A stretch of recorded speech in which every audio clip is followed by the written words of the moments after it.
o texto em 1 Samuel. Eu quero inicialmente ler com vocês só o título e fazer aqui uma introdução deste livro tão importante, o primeiro livro de Samuel. Os irmãos podem abrir nessa passagem. Depois nós iremos ler do verso 1 até o verso 8. E fazendo aqui uma introdução do primeiro livro de Samuel, meus irmãos, o primeiro livro de Samuel antes era um livro só. Depois, com o livro da Septuaginta, com os tradutores da Bíblia em hebraico para o grego, é que fizeram essa divisão do 1 Samuel e 2 Samuel. Mas antes era um livro só. E a autoria de 1 e 2 Samuel é anônima. Mas a tradição judaica associa a composição a Samuel, a Natã e a Gade. E a gente pode perceber isso no primeiro livro das Crônicas, do capítulo 29, versículo 29 a 30, que diz assim: os atos, pois, do rei Davi, tanto os primeiros como os últimos, eis que estão escritos nas crônicas, registrados por Samuel, o vidente, nas crônicas do profeta Natã e nas crônicas de Gade, o vidente, juntamente com o que se passou no seu reinado e a respeito do seu poder e a todos os acontecimentos que se deram com ele, com Israel e com todos os reinos daquelas terras. Então, Samuel teria registrado a primeira parte deste livro, provavelmente do capítulo 1 até o capítulo 24, enquanto Natã e Gade teriam completado o relato após a sua morte. Então, o nome Samuel foi dado ao livro por causa da importância dele como profeta, juiz e sacerdote. E sendo ele o personagem que faz a transição aqui entre o período dos juízes, a monarquia. Foi Samuel que ordenou 2 reis em Israel, o rei Saul e o rei Davi. Foram ungidos pelo profeta Samuel. A data deste livro, os livros de Samuel foram compostos entre o ano 1050 a.C., época em que Samuel começou a escrever, e 970, o fim do reinado de Davi.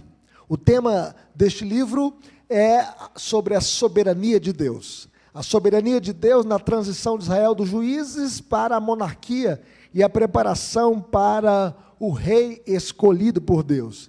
Então nós podemos ver que o livro mostra que, apesar da busca de Israel por um rei humano, Deus continua sendo o verdadeiro rei. O povo queria um rei como as nações, e eles escolheram inicialmente um rei segundo o seu coração, segundo a vontade humana, escolheram Saul. E Deus então rejeita Saul por sua desobediência e escolhe Davi, um rei segundo o seu coração, estabelecendo então a linhagem da qual viria o Messias, Jesus Cristo. Jesus Cristo foi da linhagem de Davi, da tribo de Judá. E o propósito deste livro? O propósito deste livro não era apenas uma narrativa histórica ou uma coleção de biografias. O seu propósito é mostrar como Deus governa as nações, a história, e julga a desobediência, abençoa aqueles que confiam nele e conduz o seu povo em direção à salvação. Então nós podemos ver que o livro também ensina que o problema de Israel não era simplesmente a ausência de um rei, mas a recusa de reconhecer Deus como seu rei, como seu governante, como aquele que nos livra, que nos protege, que nos ampara, que está conosco sempre. E nesse sentido, 1 Samuel prepara o caminho para a compreensão do rei perfeito, Jesus, o filho de Davi. E fazendo aqui um resumo, eu gostaria que eu colocasse ali na tela o resumo deste livro de 1 Samuel. Vocês podem ver ali os 3 personagens centrais, Samuel, Saul e Davi.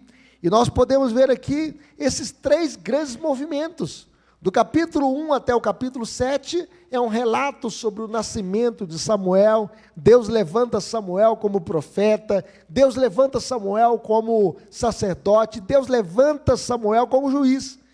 Enquanto a casa de Eli é julgada, Eli era um sacerdote que não levava Deus em consideração, que não levava Deus a sério. A sua família foi um fracasso e Deus condenou essa família. Condenou os seus filhos, Ofni e Finéias. Mas do capítulo 8 até o verso 15, nós podemos ver a história aí de Saul. Israel então pede um rei, e Saul é escolhido e ungido. O povo queria um rei semelhante aos reis das nações pagãs, e Saul então é escolhido e ungido, mas a sua desobediência leva a sua rejeição por Deus. Deus o rejeita porque Saul foi um rei desobediente. Ele não levava a palavra de Deus a sério e queria estabelecer um reino segundo a sua vontade, não segundo o coração de Deus. E ele chegou a ficar tão desobediente que ele consultou até mesmo a Medindó. Ele foi no centro de macumbaria, de feitiçaria, consultar a Medindó, em vez de invocar o nome do Senhor. E Deus rejeitou.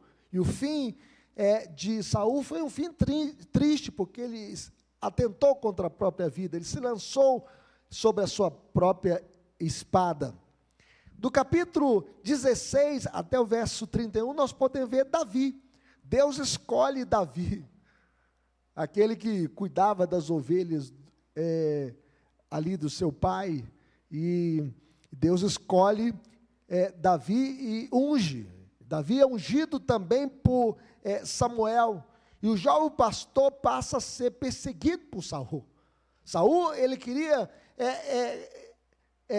flechar, ou com a lança ele queria, na verdade, furá-lo e matá-lo, enquanto Deus preserva então a sua vida. Deus o livra. Muitas vezes Deus o livrou, ele até mesmo numa caverna, quando ele estava ali no interior da caverna, e Saul entrou naquela caverna para aliviar o seu ventre. Davi poderia matá-lo, mas Davi não quis encostar no ungido do Senhor.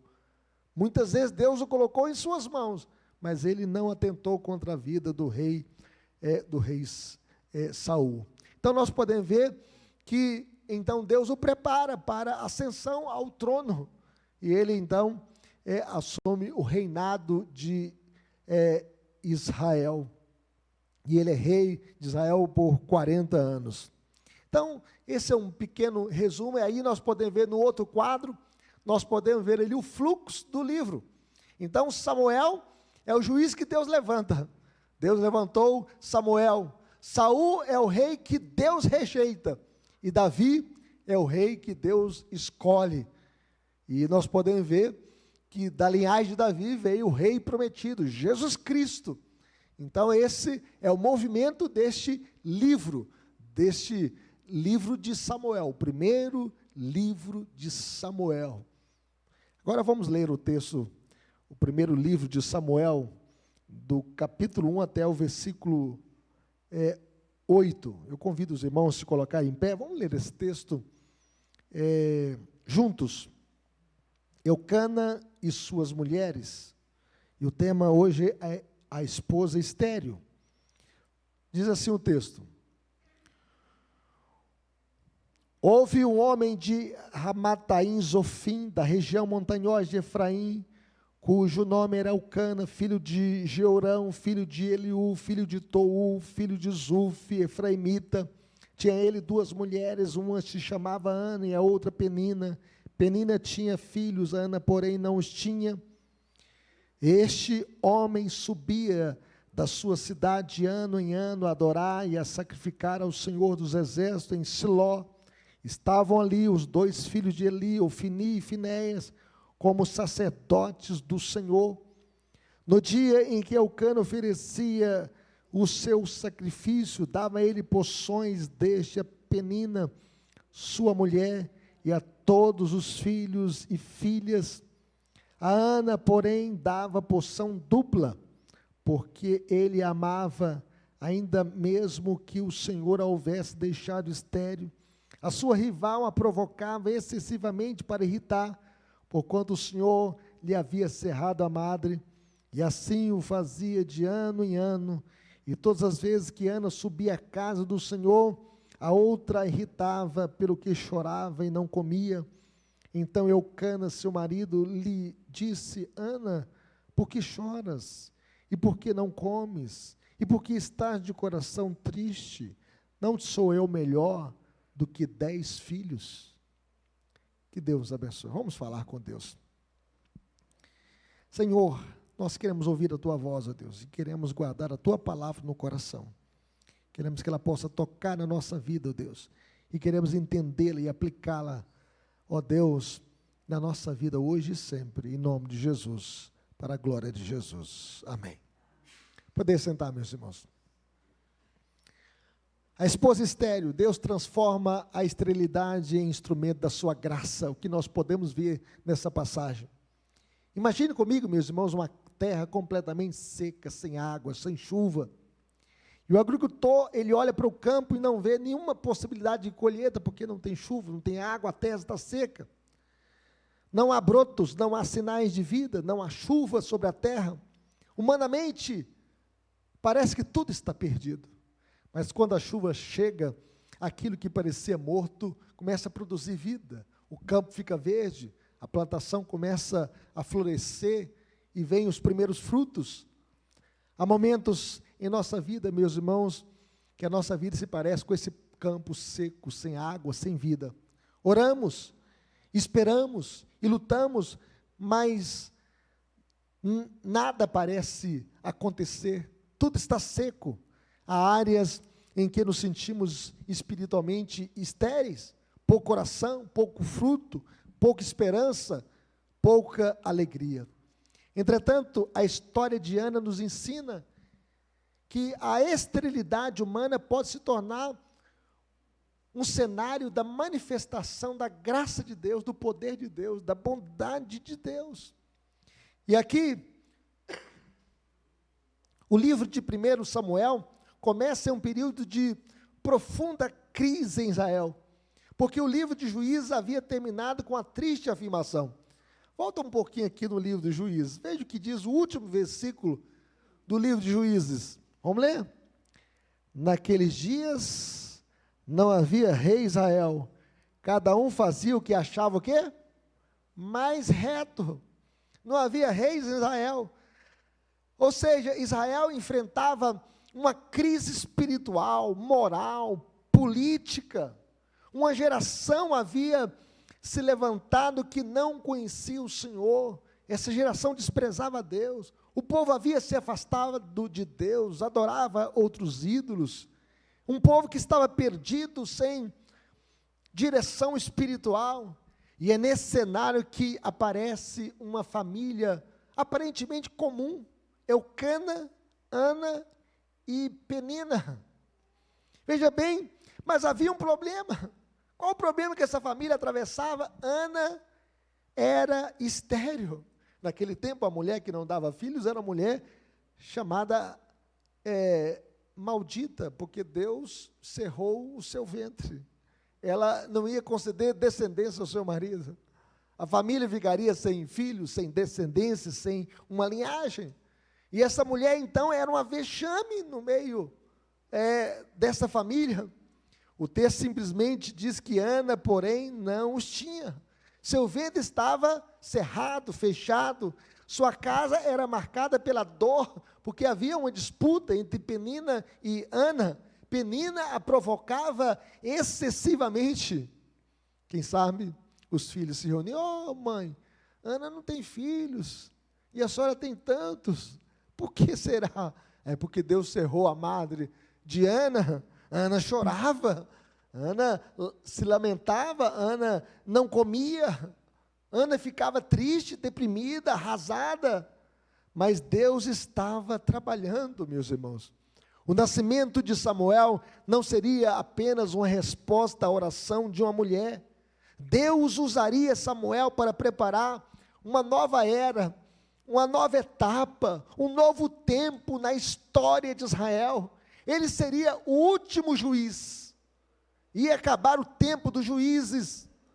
E ele é o primeiro de uma grande linhagem de profetas. Ele até mesmo fez uma escola de profetas. Quando a gente vai para o seminário, O seminário é chamado a casa de profetas, onde Deus está preparando os pregadores da palavra.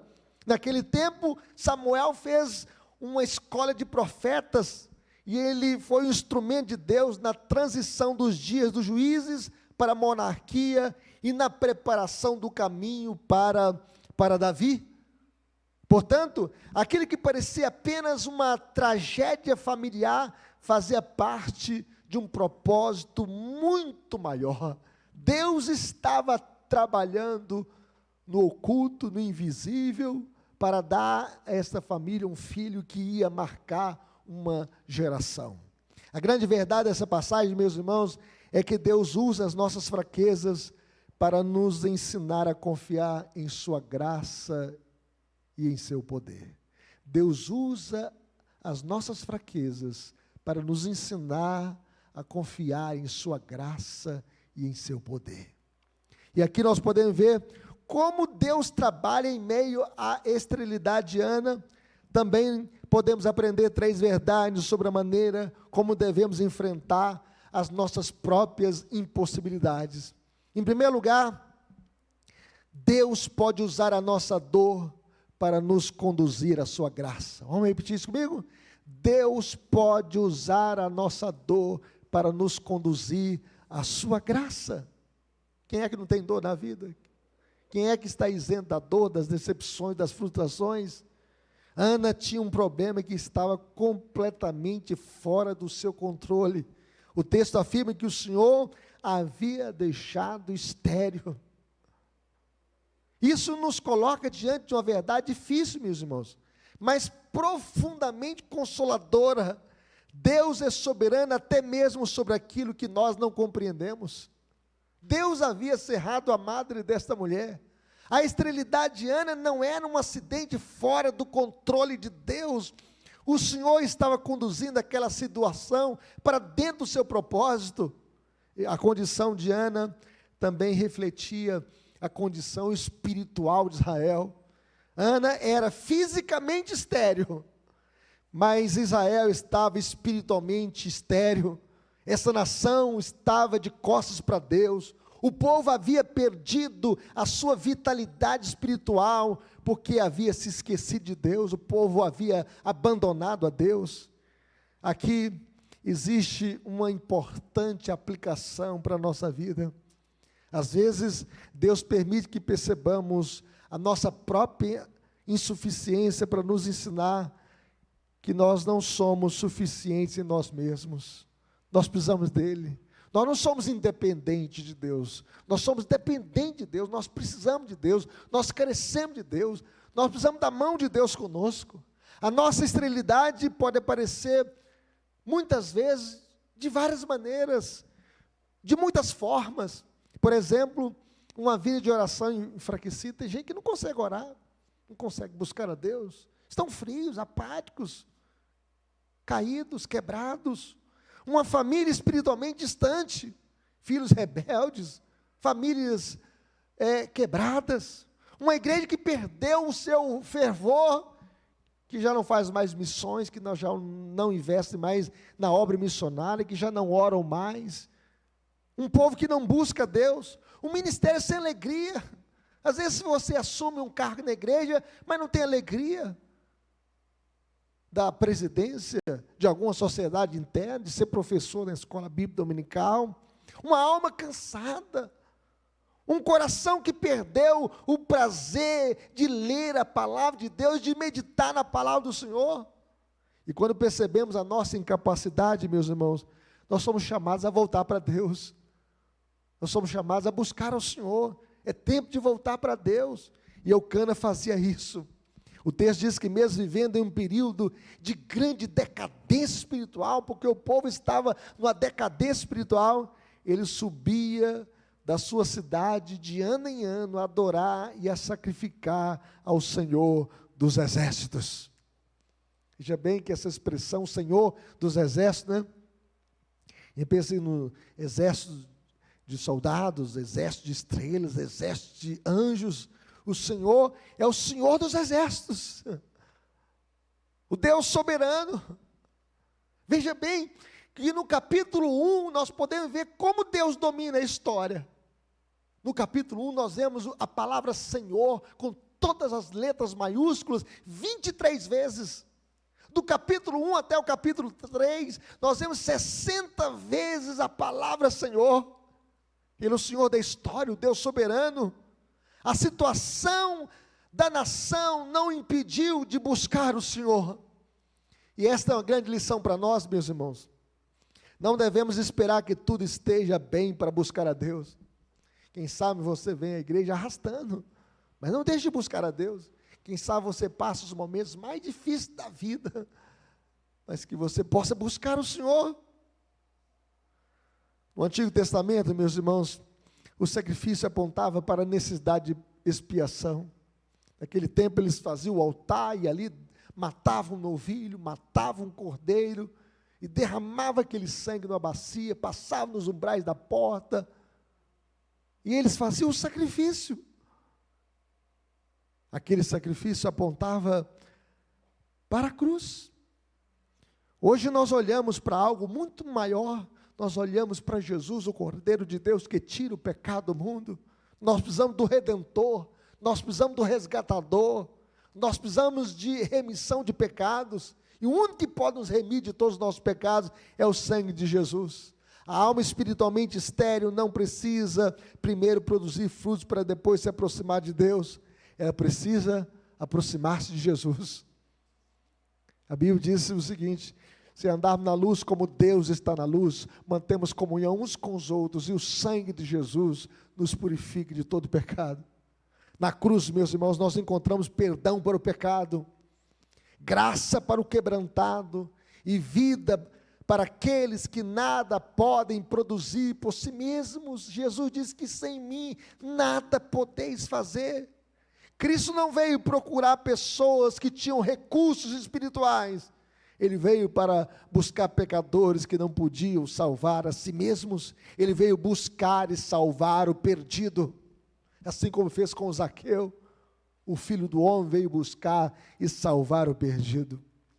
Mas em segundo lugar, meus irmãos, nós aprendemos que Deus nos chama a perseverar mesmo quando a dor não desaparece. Tem vezes que a dor persiste, não é verdade? Tem vezes que você não consegue parar de chorar e lamenta por situações adversas da vida. Ana não sofria apenas com esterilidade, ela também enfrentava uma casa dividida. É ruim ter casa dividida.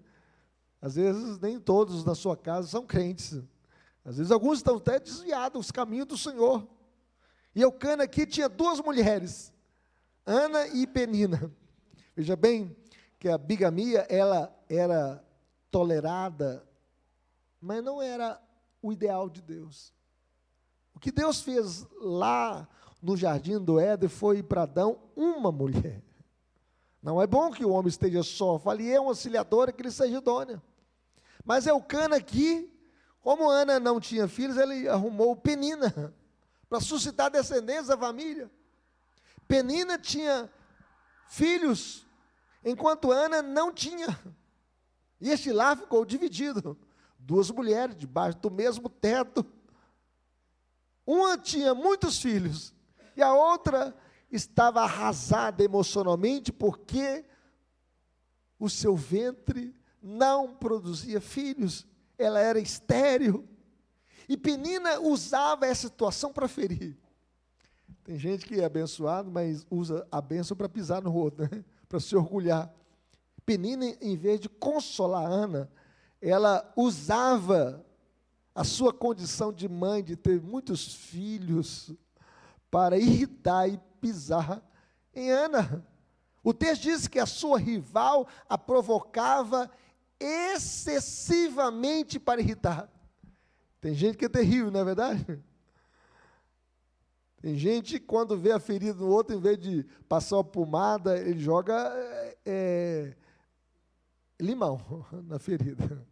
Ou joga sal, para doer mais. Veja bem que era uma dor repetida.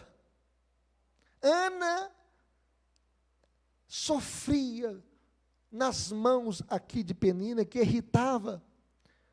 Ano após ano, Ana enfrentava a mesma situação.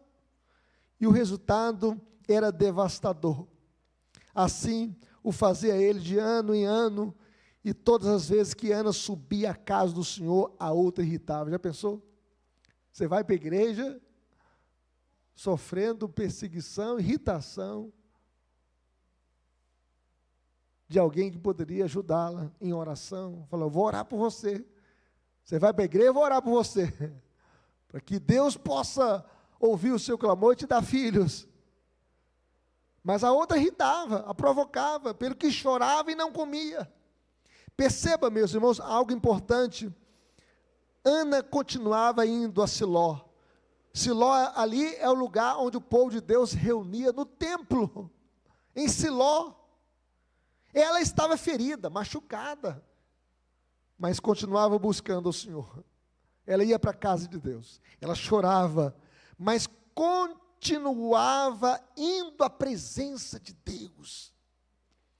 Seja qual for a situação que você esteja atravessando, nunca deixe de estar na presença de Deus. Nunca deixe de estar na casa de Deus. Nunca deixe de buscar a face do Senhor. Mesmo sofrendo perseguição, mesmo sofrendo confronto. Ela não compreendia tudo, mas ela não abandonava a fé de estar na casa de Deus, de chorar na presença de Deus. Ela não depende da ausência de sofrimento para permanecer firme. João Crisóstomo, refletindo sobre a experiência de Ana, ele destacou que a aflição não deveria conduzir o crente ao desespero, mas a espera pela providência de Deus. Não fuja da presença de Deus. Não fique desesperado. Deus está vendo a sua dor. Deus está contemplando a sua situação. Deus está vendo a sua condição. Busque a Deus. A Bíblia diz o seguinte, meus irmãos, que Deus se agrada de um coração quebrantado, de um espírito quebrantado, de um coração compungido. Não desprezarás, ó Deus. Veja bem que Ana subia para a casa de Deus para derramar a sua alma perante o Senhor. Talvez você esteja vivendo uma situação que se repete há muito tempo. Uma oração que ainda não foi respondida. Uma dificuldade familiar que continua. Uma preocupação que retorna. Uma luta espiritual que parece não terminar, você está lutando e você está passando por situações difíceis. E a pergunta é, você continuará indo à casa de Deus? À presença de Deus? Ana nos ensina que nós podemos chegar diante do Senhor com lágrimas. Nós devemos chegar diante do Senhor com lágrimas. E a fé bíblica, meus irmãos, não significa fingir que nós não estamos sofrendo. Você pode chorar diante do Senhor. Você pode se prostrar diante do Senhor em oração. Fé significa sofrer na presença de Deus. Você pode sofrer na presença de Deus. Deus está ouvindo o seu sofrimento. Imagina a criança, meus irmãos, que pode estar chorando porque está comendo, mas se estiver nos braços do pai, o seu choro não significa abandono, mas que Deus está com você. Essa criança chora justamente porque sabe onde pode encontrar confiança. Assim é a fé. Nós podemos chorar e confiar ao mesmo tempo. Chora aos pés do Senhor, aos pés da cruz, aos pés do Redentor. Jesus, ele conhece profundamente o sofrimento humano. É por isso que ele fala assim: se alguém está passando por alguma situação, né? Se você está passando por alguma aflição, se você está enfrentando alguma situação, vinde a mim todos que estáis cansados e sobrecarregados, e eu vos aliviarei. Jesus disse: se alguém tem sede, vem a mim e beba. Jesus, meus irmãos, não é um salvador distante das nossas lágrimas.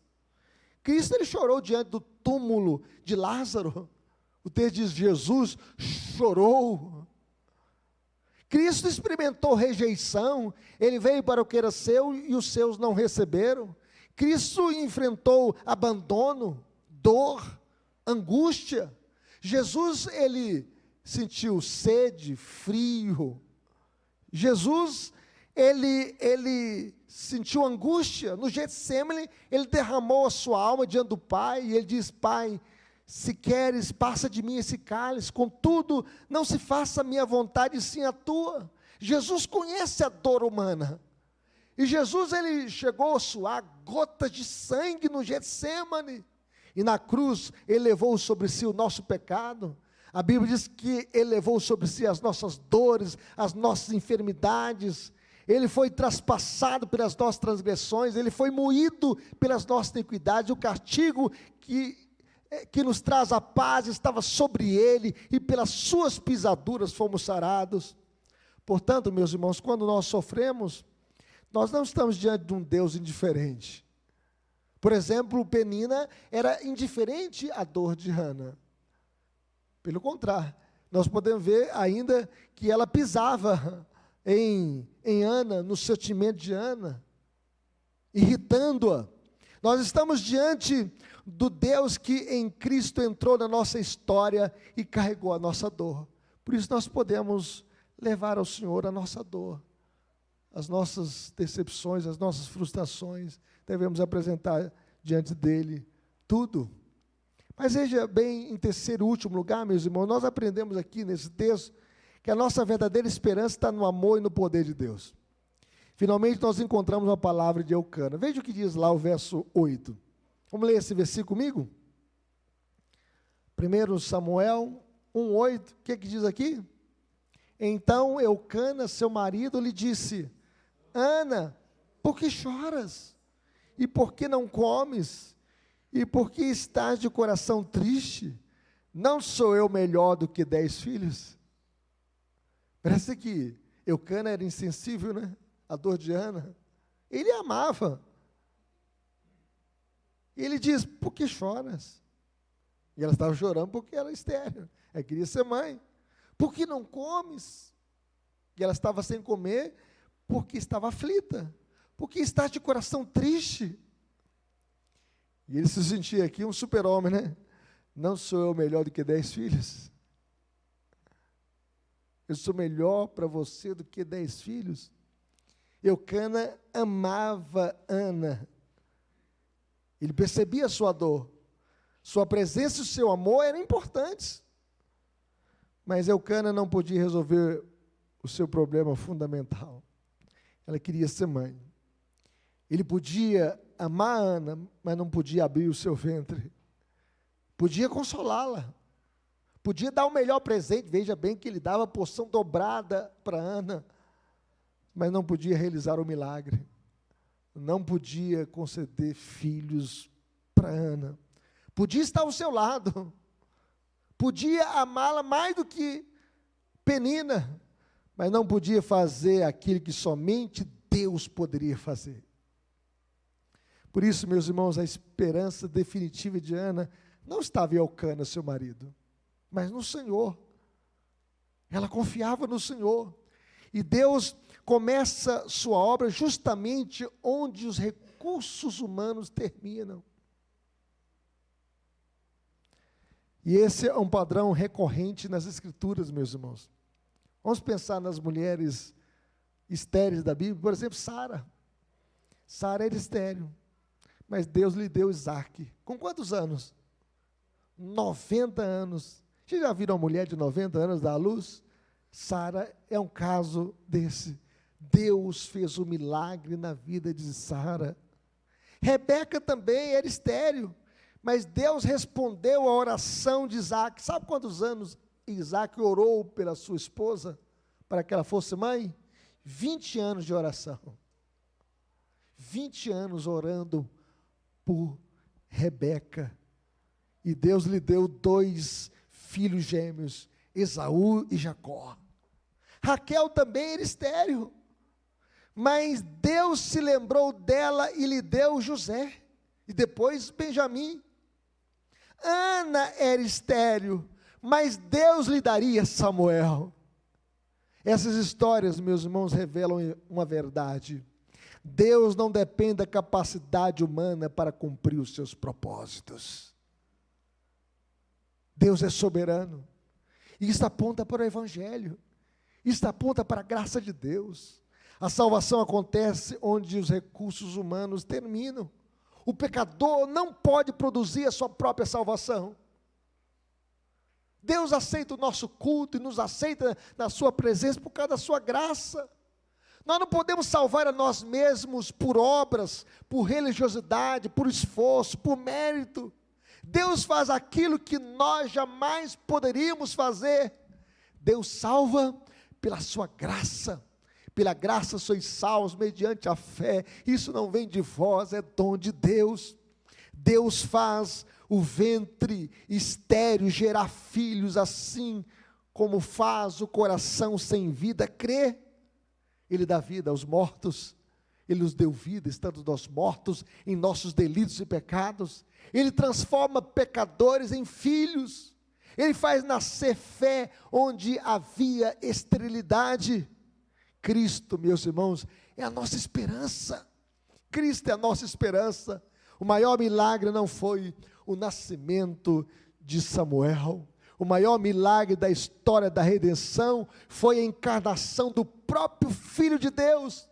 Jesus nasceu de uma virgem que não tinha relação com homem algum, e ele enviou o Espírito Santo para fecundar o óvulo de Maria, para que Jesus nascesse de Maria.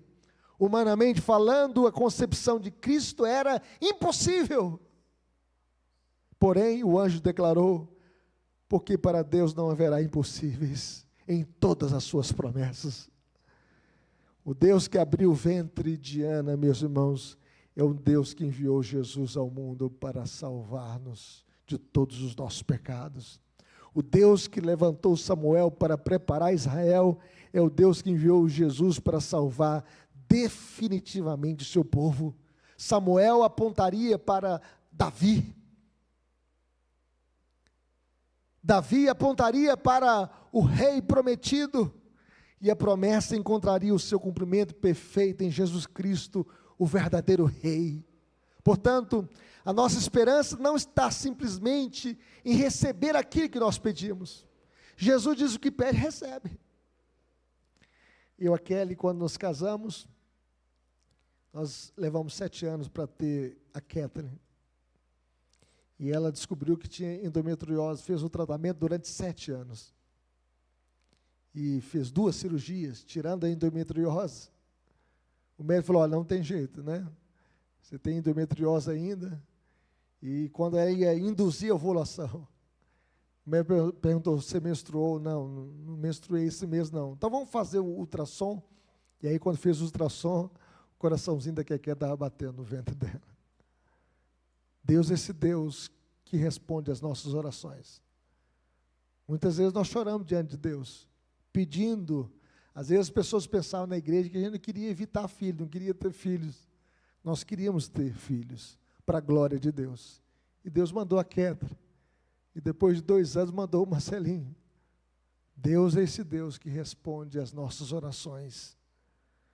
Mas a nossa esperança está em conhecer e confiar no Deus que governa todas as coisas e que em Cristo demonstrou definitivamente o seu amor por nós. Não tem amor maior do que esse. Saber que Deus enviou Jesus para morrer por nós, sendo nós ainda pecadores. Concluindo, meus irmãos, Ana entrou em Siló com o coração quebrantado. Ela tinha lágrimas nos olhos. Ela tinha perguntas. Quem sabe, quando ela falava com Deus e seus lábios apenas se moviam e ninguém ouvia nenhuma palavra, ela estava fazendo perguntas para Deus. Tinha uma dor que não conseguia resolver, mas tinha algo precioso. Ela ainda sabia para onde ir. Ela ia para a casa de Deus, chorar aos pés do Senhor. A história de Ana nos ensina que Deus pode trabalhar profundamente em situações que parecem completamente improdutivas. O ventre fechado de Ana estava dentro do propósito aberto de Deus. A esterilidade de Ana não era o fim da sua história, era o cenário em que Deus começaria uma nova etapa, uma nova era para Israel. E isso também é verdade para nós. Talvez você esteja olhando para alguma área da sua vida e você possa olhar e ainda não há mais esperança. Quem sabe um filho que está longe de Deus, quem sabe uma situação adversa que você esteja atravessando. Mas a pergunta do Evangelho não é o que você consegue fazer. A pergunta é: você confia naquele que pode fazer aquilo que você não pode fazer? Você confia naquele que pode fazer aquilo que você não pode? O Deus de Ana continua sendo o nosso Deus. Ele continua sendo soberano. Ele continua sendo fiel. Ele continua sendo Deus todo-poderoso, soberano sobre tudo e sobre todos. E acima de tudo, Ele continua sendo Deus que revelou o seu amor em Jesus. Por isso nós podemos repetir as palavras do salmista: espere em Deus, pois ainda o louvarei. A Ele meu auxílio e Deus meu. Espere em Deus. Como viveremos, meus irmãos? Em primeiro lugar, levanta a nossa dor a Cristo. Qual a sua dor? Qual a sua dificuldade? Leve a sua dor a Cristo. Confie nele. Não esconderemos as nossas fraquezas. Qual a sua fraqueza? Leve a Deus. Levaremos ao Senhor aquilo que nós não conseguimos resolver, os nossos pecados. Quem sabe, tentações que você atravessa, situações adversas, nossas dores, nossas enfermidades, nossas limitações, nossos fracassos, nós devemos levá-los a Deus. Leve a sua dor a Cristo. Cristo é suficiente para o pecador que reconhece a sua necessidade. Nós precisamos de Cristo. Leve a sua dor a Cristo. O que Ana fez? Levou a sua dor ao Senhor. Foi para o templo, foi para a casa de Deus, foi para a presença de Deus, derramar as suas lágrimas diante do Senhor. Mas em segundo lugar, meus irmãos, como viveremos? Permanecendo fiéis, mesmo quando a resposta demora. Muitas vezes Deus vai responder com não. E nós devemos continuar orando, buscando a face de Deus, confiando no Senhor, nos alegrando em Deus. Como Ana, continuaremos buscando o Senhor, mesmo quando ainda choramos. Não permitiremos que a demora de Deus seja interpretada como abandono de Deus, como se Deus tivesse nos abandonado. Deus jamais abandona o seu povo.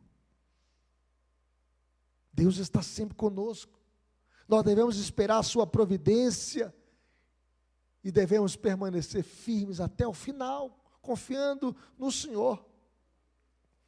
Muitas vezes, algumas mulheres não vão ser mães biológicas, mas podem ser mães do coração,